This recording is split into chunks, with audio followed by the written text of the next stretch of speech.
Demi loyal kepada partai, lantas bikin manuver yang merugikan banyak pihak. Menurut saya ini tidak masuk akal. Jadinya kayak kepentingan partai lebih tinggi dari kepentingan nasional. Atau keputusan partai jauh lebih tinggi daripada keputusan seorang presiden. Dan Ganjar tidak menyesal mengeluarkan statement penolakan itu.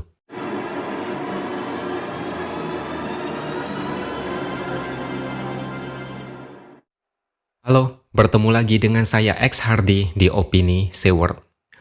Kali ini saya masih akan kembali membahas soal Ganjar yang terkait dengan Piala Dunia U20.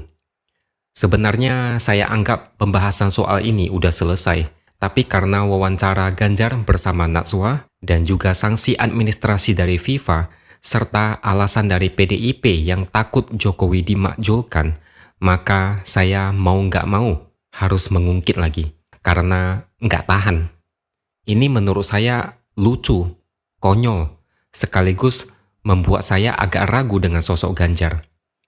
Sebelum itu, perlu saya tekankan, saya bukan membenci Ganjar, tapi karena ada manuver yang seharusnya tidak dia lakukan, tapi dia lakukan. Entah apa alasannya, jadi saya kepingin mengkritik. Kalau kita lihat di pemilu nanti, meski pilihan capres bisa saja berbeda, tapi saya yakin yang waras pasti nggak akan milih calon yang didukung oleh kelompok intoleran dan kadrun mabuk agama. Saya kira kita semua sepakat soal itu. Mungkin banyak yang bilang nggak fair, salahkan Ganjar, karena dia tidak ikut tanda tangan kontrak komitmen sebagai tuan rumah Piala Dunia U20. Tapi ingat, Ganjar itu digadang-gadang sebagai calon presiden terkuat dengan elektabilitas paling tinggi di hampir semua survei sejak survei awal sampai sekarang. Ganjar dianggap sebagai the next Jokowi. Maka ketika dia blunder menolak Israel dalam event sepak bola, udah pasti banyak yang kecewa dan kesel. Ganjar yang dianggap sebagai penerus Jokowi, tapi bisa-bisanya melakukan hal yang merugikan satu negara dengan alasan yang menurut saya tidak nyambung. Nanti bakal saya jelasin alasan-alasan dari Pak Ganjar itu. Intinya banyak yang kecewa. Ganjar tidak sejalan dengan Jokowi. Jokowi ingin Indonesia jadi tuan rumah karena bidding tuan rumah itu nggak gampang. Sedangkan Ganjar berusaha mempersulit keadaan. Katanya the next Jokowi, tapi sikap dan pola pikir beda jauh dengan Jokowi. Jadi saat Ganjar diwawancarai Najwa, udah kelihatan jelas kalau Ganjar membela diri dengan alasan versi dia sendiri. Tapi menurut saya malah jadi blunder lain. Mungkin dia mau menjelaskan logika versi dia, tapi menurut saya logika itu kurang kuat. Mari saya jelaskan. Ganjar bilang dia ingin penyelenggaraan Piala Dunia U20 berjalan sukses. Dia bukan mau menghentikan atau menghalangi, tapi dia mau agar ada terobosan dalam penyelenggaraan Piala Dunia U20 tanpa kehadiran Israel. Misalnya lewat co-host, Israel tanding di negara tetangga. Masalahnya negara tetangga mau nggak? Saya rasa nggak bakal mau. Dan FIFA mungkin nggak mau juga, karena jadi ribet.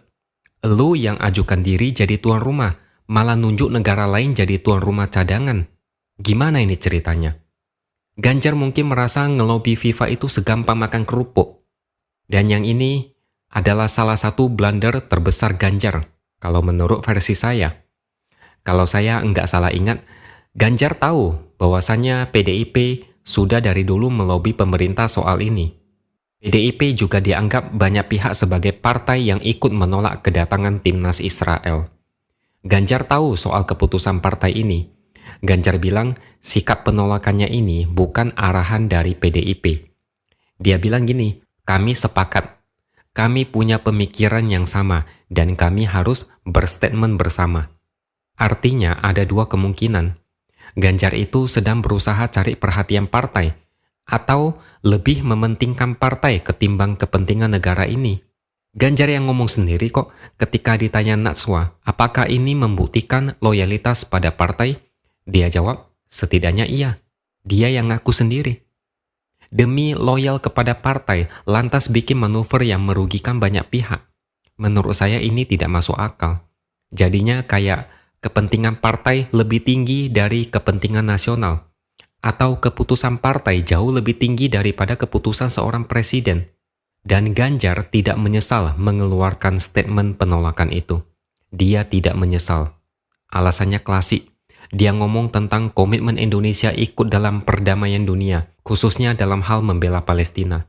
Lah, Dubes Palestina aja enggak mempermasalahkan kedatangan timnas Israel, kenapa masih ngotot?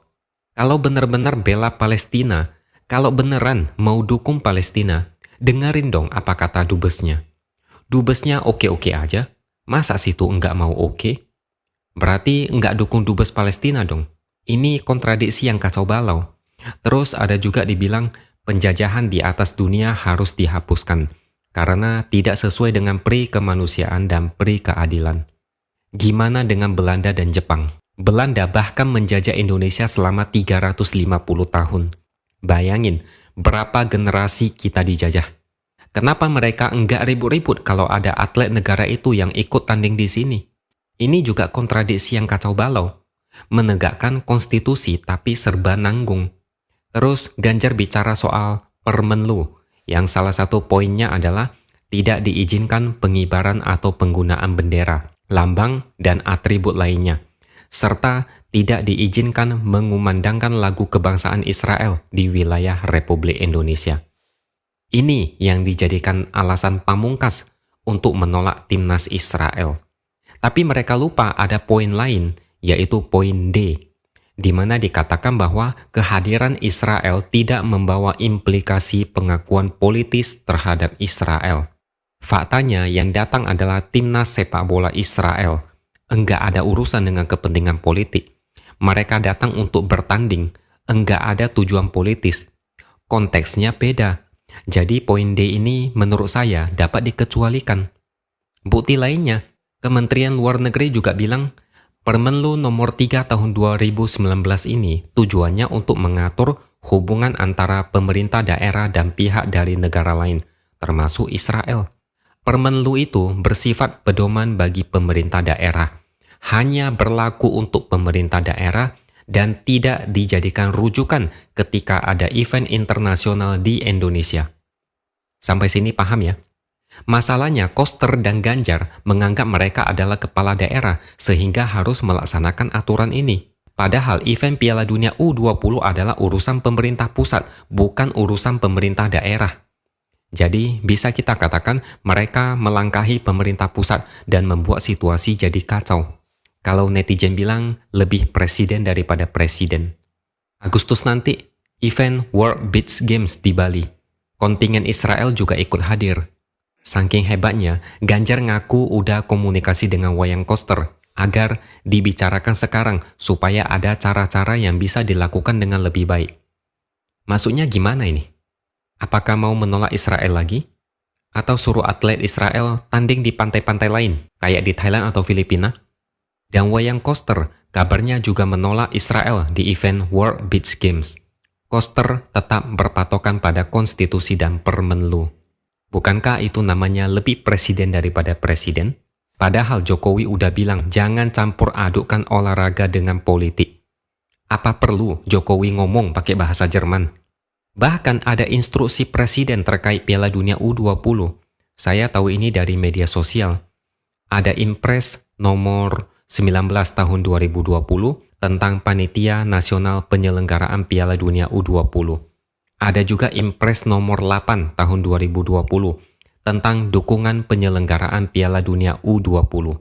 Dan Impres ini juga menyinggung beberapa pihak yang ikut berkomitmen, misalnya TNI, Polri, Gubernur, Wali Kota, dan Bupati di daerah yang jadi tuan rumah. Para gubernur pasti tahu soal Impres ini, tapi kenapa ada yang tiba-tiba menolak di menit terakhir? Kalau alasannya adalah karena pas jadi tuan rumah enggak nyangka Israel bakal lolos, maka saya perlu kasih satu analogi. Misalnya nih, saya mau nikah dengan calon istri. Lalu pada hari H, mengikat janji suci, komitmen untuk menjalani hidup sebagai suami istri, setia dalam suka maupun duka sampai maut memisahkan. Lalu kami sah jadi suami istri. Bukti komitmen itu ada di buku nikah atau akte nikah. Dan beberapa waktu kemudian ada seorang wanita cantik pindah ke sebelah rumah. jadi tetangga. Wanita ini cantik banget. Lalu saya jadi tertarik dan terjadilah perselingkuhan. Saya ketahuan, lalu istri saya marah-marah dan nangis. Saya ditanya, kenapa saya berubah jadi suami brengsek? Saya jawab, waktu saya bilang setia sehidup semati, wanita itu belum ada. Saya enggak nyangka dia bakal jadi tetangga kita. Masuk akal enggak? Kalau alasannya enggak nyangka Israel bakal lolos, ini namanya cari alasan pembenaran, lalu pakai konstitusi untuk membenarkan. Bahkan PDIP saya pun bingung, mereka kok takut Jokowi sampai dimakzulkan. Menurut saya ini ada-ada saja. Siapa yang mau makzulkan Jokowi? Masa jabatan tinggal setahun lagi kok. Ngapain capek-capek makzulkan Jokowi? Sebentar lagi juga bakal lengser sendiri. Tapi intinya saya udah jelasin panjang lebar. Intinya Ganjar masih blunder. Alasannya kurang meyakinkan. Terkesan lebih patuh pada partai ketimbang kolaborasi mendukung pemerintah pusat. Beda dengan Gibran yang meskipun masih muda tapi pandai menempatkan diri dan hampir semua statementnya enggak ada yang memojokkan apalagi merugikan pihak lain. Ini baru sikap yang cocok kalau mau berurusan dengan pemikiran yang beragam. Enggak merugikan pihak lain demi kebenaran versi diri sendiri. Menurut saya Ganjar harus banyak belajar lagi. Dan kalau terus bikin blunder atas dasar sesuatu yang tidak nyambung, ya tinggal tunggu waktu aja.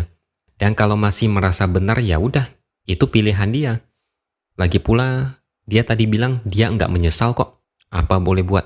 Silakan kalian yang nilai sendiri.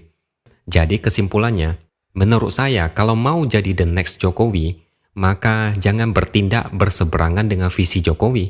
Itu aja sih. Oke, sekian opini dari saya. Jangan lupa subscribe channel ini supaya makin berkembang dan tuliskan komentar Anda. Terima kasih sudah menonton dan sampai jumpa lagi di lain kesempatan.